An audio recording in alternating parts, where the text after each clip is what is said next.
Olá, queridos, a graça e a paz do nosso Senhor e Salvador Jesus Cristo. Tudo bem com você?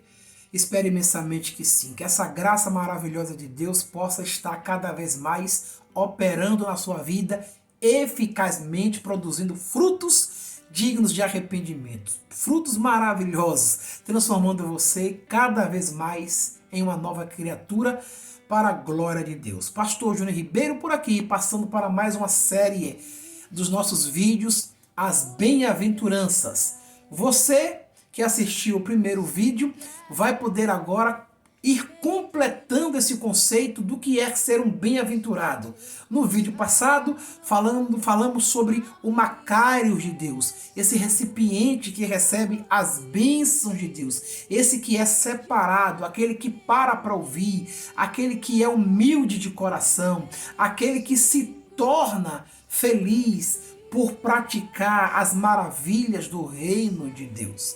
Tenha em mente que quem está escrevendo todo esse contexto é o apóstolo Mateus, outrora um publicano, e que agora se torna um homem louvável para a glória de Deus e um discípulo de excelência. Então, fique atento a essas instruções para que você possa crescer cada vez mais na graça e no conhecimento do Senhor. E hoje eu quero falar com você sobre a espinha dorsal dessas bem-aventuranças. Quando nós damos o conceito, entendemos esse Macários, agora precisamos entender essa espinha dorsal, porque ela é o norte para recebermos todas as outras bem-aventuranças. Se esta não estiver bem conectada, com toda certeza, nós não iremos alcançar e nem muito menos absorver todas essas outras bem-aventuranças que o Senhor Jesus vai nos ensinar aqui no seu Sermão do Monte. E quando você lê aqui Mateus capítulo 5, versículo 3, ele diz assim: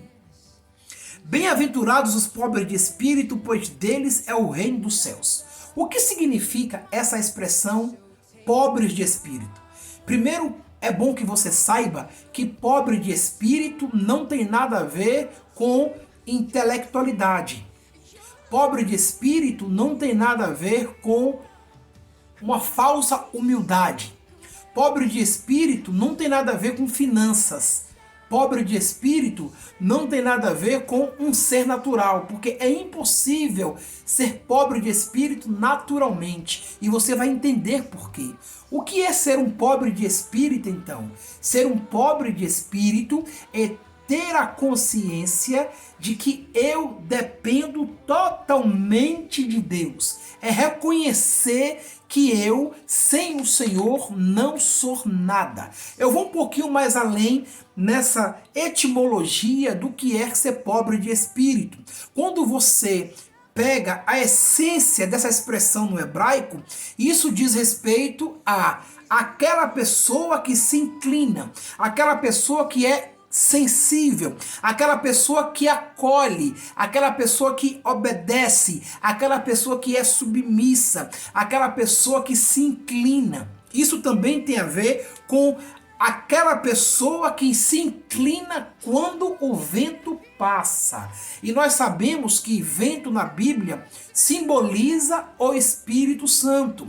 Então, ser pobre de espírito, quando Mateus libera aqui essa expressão, podemos traduzir da seguinte forma: ser pobre de espírito é aquela pessoa que se inclina às vontades do Espírito Santo. Ser pobre de espírito é aquela pessoa que se submete às vontades do Espírito Santo. Ser pobre de espírito é aquela pessoa que acolhe os ensinamentos do Espírito Santo. E quando nós vamos para a palavra de Deus, que está em Lucas capítulo 18, versículo 9 ao versículo 14, nós vemos isso aqui claramente. Nós vemos uma pessoa que se tornou dura em não se inclinar à voz do Espírito, e uma outra pessoa que se submeteu, se inclinou quando o vento passou, quando a palavra de Deus passou, quando a presença de Deus passou. Olha o que diz o texto. Propôs também esta parábola a alguns que confiavam em si mesmo, por se considerarem justos, e desprezavam os outros. Dois homens subiram ao templo com o propósito de orar, um fariseu e o outro publicano. O fariseu, posto em pé, orava de si para si mesmo.